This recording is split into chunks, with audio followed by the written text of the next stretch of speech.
Bem, pessoal, boa noite. Vamos dar continuidade às nossas lembranças de carnaval aí desses 30 anos que estamos celebrando de Marquês de Sapucaí, de carnavais que passaram pela Sapucaí, né? Vamos para o nosso segundo ano de celebração, dessa vez o ano de 1985, o ano que coroou de vez a mocidade como uma das grandes do carnaval carioca, trazendo ali um desfile, um carnaval futurista, mas aquele futurismo com cara de Fernando Pinto, que mesmo não tendo sido tão, digamos assim, tropicalista e tão nacionalista como ele costumava ser, mas ainda assim você viu um futurismo com cara de mocidade e com cara de Fernando Pinto em Ziriguidum, né?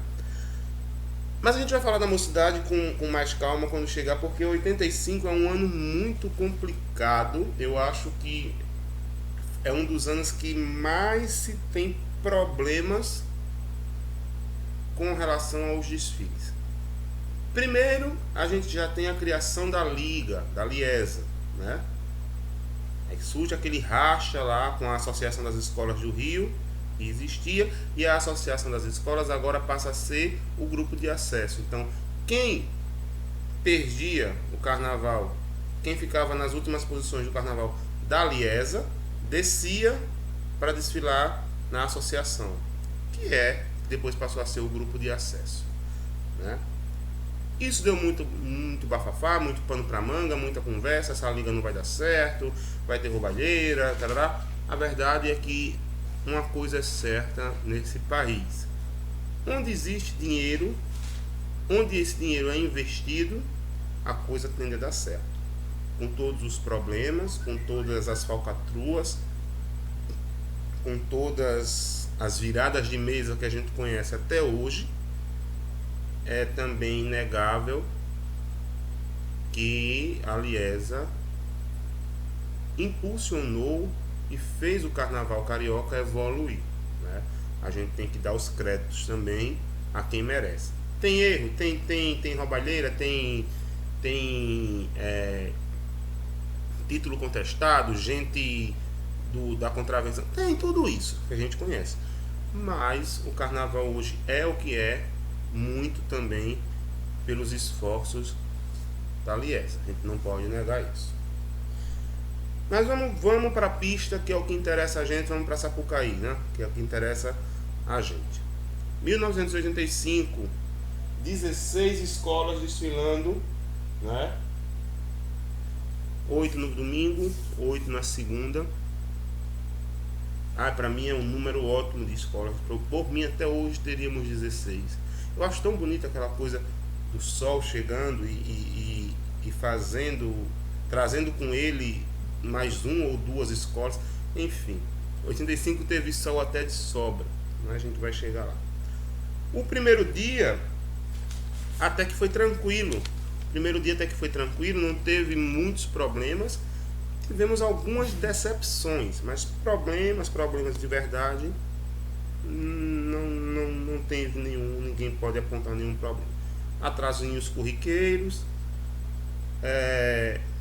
um começo morno, ali a gente teve para começar em cima da hora, depois a Cabo Sul que conseguiu ficar de 84 através de uma liminar, depois, a Cabo Sul ficou por conta que estava na disputa das supercampeãs de 84. O Império da Tijuca, vem o Salgueiro, muito correto naquele ano, pouco empolgante, né? Salgueiro falando ali do Presidente Vargas. Depois veio a União da Ilha, mas a União da Ilha possivelmente a escola que mais tenha decepcionado no carnaval de 85. A gente tem a cultura de esperar a ilha com um samba leve para cima, pastral, com um desfile de fantasias aparentemente leves que permitem o sambista sambar, E em 85, um enredo sobre a revolta da Chibata, a escola não se saiu muito bem, não. E era forte candidata ao rebaixamento para o grupo de acesso. Surpreendentemente, surge uma Vila Isabel, né, falando sobre Recordar é Viver, falando de momentos infantis. Até Maria Clara Machado foi citada. Um desfile muito bonito, que me lembra, inclusive, até um pouco desse desfile da Ilha de 2014. Né? Um desfile, assim, pairado pelo lúdico. Né? Amparado totalmente pelo lúdico. E a Vila foi, talvez, a grande surpresa, junto com a Mocidade, nesse primeiro dia. Esse primeiro dia foi marcado justamente por esses altos e baixos. Boas surpresas e péssimas surpresas.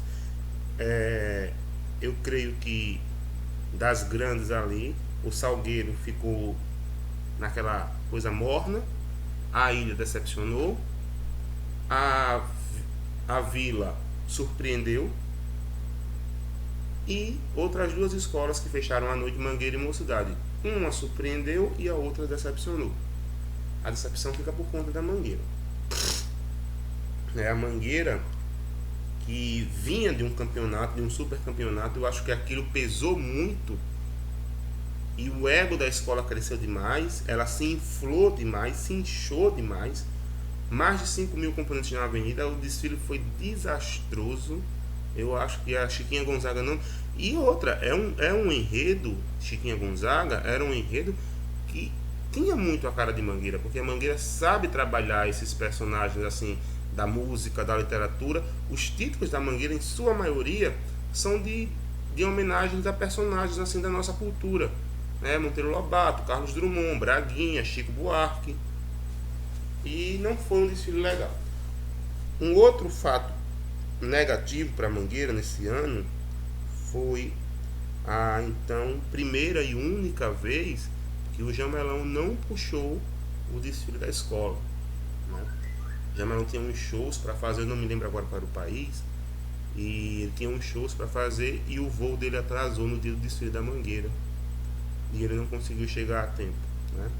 Por isso que a gente disse que o intérprete que está há mais tempo cantando nos desfiles de escola de samba de forma ininterrupta é o Neguinho da Beija-Flor, porque o Jamelão teve essa baixa aí no ano de 85. E fecha a noite a grande surpresa, né? A Mocidade. E, cara, assim, a Mocidade já entrou, o sol já estava torrando a cuca, né? E a Mocidade entrou prateada e bonita, e com um samba que até hoje é cantado e lembrado, né? Ziriguidum, lembrado inclusive pela escola nesses últimos carnavais aí, que a escola não foi muito bem. E, cara, a Mocidade saiu ovacionada aos gritos de é campeã, é campeã, é campeã. Já se falava muito que o Castor, que tinha criado a liga, já estava ali impulsionando a Mocidade a fazer grandes desfiles com injeção financeira lá.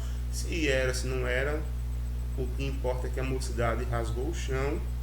E no primeiro dia, já no primeiro dia, uma coisa rara, aliás, a Mocidade pode bater no peito porque ela tem essa façanha duas vezes, né? Já no primeiro dia, sair aclamada e ao fim da leitura das notas ser consagrada campeã, desfilando no primeiro dia, coisa que é muito rara de acontecer, mas como eu já disse, na Mocidade já aconteceram duas vezes, em 96 e em 85. Pois bem, esse foi o resumo do primeiro dia. Vinha então agora a segunda-feira, e uma segunda-feira de fortes emoções e de grandes desastres, né? Era um ano em que o Brasil vivia ali o seu redescobrimento político, democrático, e todo mundo fazia muitas sátiras com relação a esse momento político do Brasil, e as escolas de samba não eram diferentes. Tanto que a São Clemente, a Caprichosos foram para a avenida com essa temática de ironizar mesmo o que se passava na atualidade ali no Brasil. São Clemente abriu a noite muito correta, sem grandes arroubos, sem grandes perspectivas, mas certinho. E é a partir daí, depois de São Clemente, que começa o verdadeiro rebu de 85. A Santa Cruz, a escola da Santa Cruz, me entra na avenida já atrasada,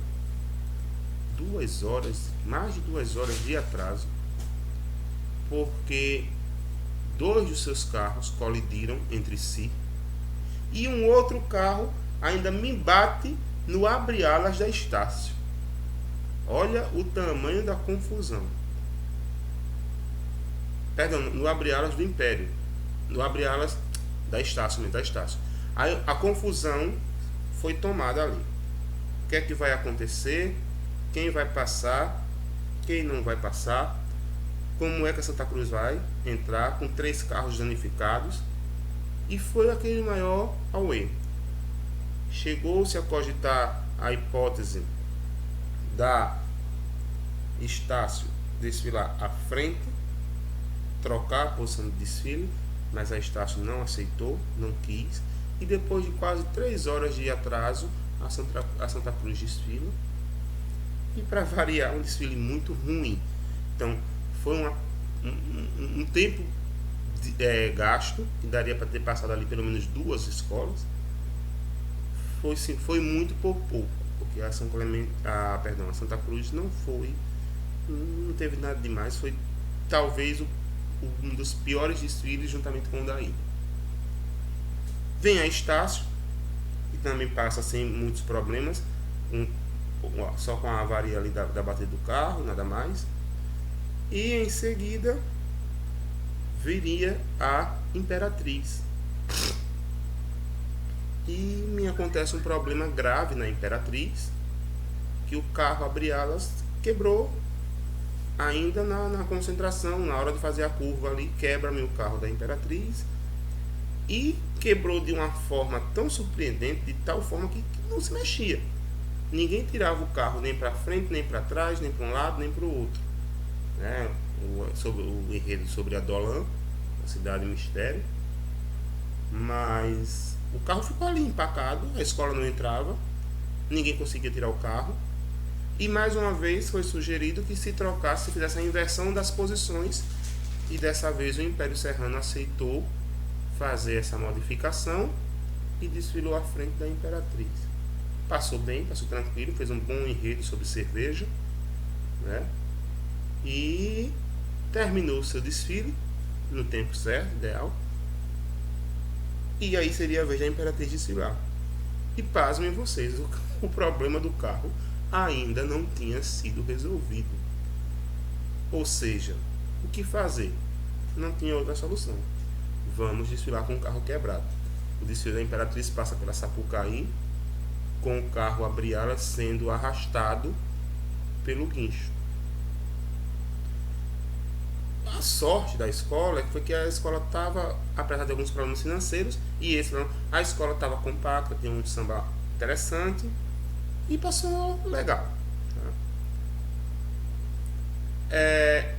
Chega então a hora do desfile da Beija-Flor. Coitada da Beija-Flor, já tinha sofrido horrores. Fez um desfile com um tema muito interessante, a Lapa de Adão e Eva. Viagem da cabeça de Joãozinho 30, né? Joãozinho 30, um devaneador, e ali criou a história de que o Pão de Açúcar é uma das montanhas mais antigas do mundo, e ele imaginou ali então que Adão, desse ponto do Pão de Açúcar ser antigo, ele tirou então que Adão e Eva estiveram aqui no Brasil, né? E eles eram expulsos do paraíso, o paraíso era Lapa, e eles iriam andar ali pelo Brasil, pelas avenidas, conhecendo os malandros, os demônios, os problemas, enfim, uma grande viagem mística de Joãozinho, muito interessante, um enredo muito bonito, mas todo o luxo, todo o brilho, toda a luz que a Beija-Flor queria trazer foi simplesmente ofuscada, porque a escola entra na Sapucaí quase 9 da manhã, quase 9h30 da manhã. Então, assim, uma escola que estava programada para desfilar entre 4h30 e 5 da manhã, desfilar 4 horas depois, né? Mas ainda assim a Beija-Flor rasgou o chão, empolgou, foi impulsionado pelo povo. E eu me pergunto até hoje, não tem aqui nenhum motivo para questionar o campeonato, o caneco da mocidade. Mas eu queria saber o que teria acontecido se a Beija-Flor tivesse desfilado na hora certa de desfile. Porque a Beija-Flor não desfilou na hora certa de desfile e ainda assim foi vice. Fica aí o meu questionamento. Caprichosos. A Caprichosos já tinha sido a minha surpresa de 84 quando falou do Chico Anísio. E agora, mais uma vez, volta a ser surpresa falando de Saudade.